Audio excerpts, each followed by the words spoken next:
kahit pa paano makagaan po ng loob sa iyo.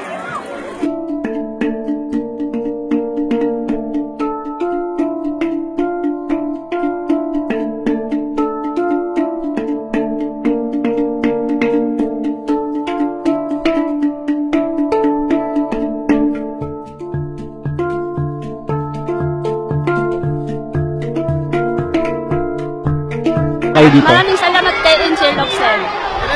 At sa lahat ng bumubuo dito na nagbigay sa amin.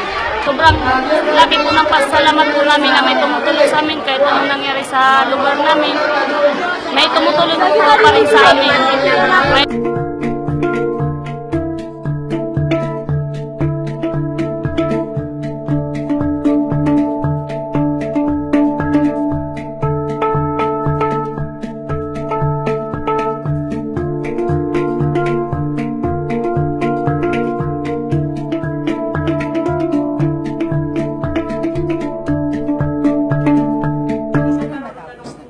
Para makabalik na sila sa mga tahanan nila, makapagsimula.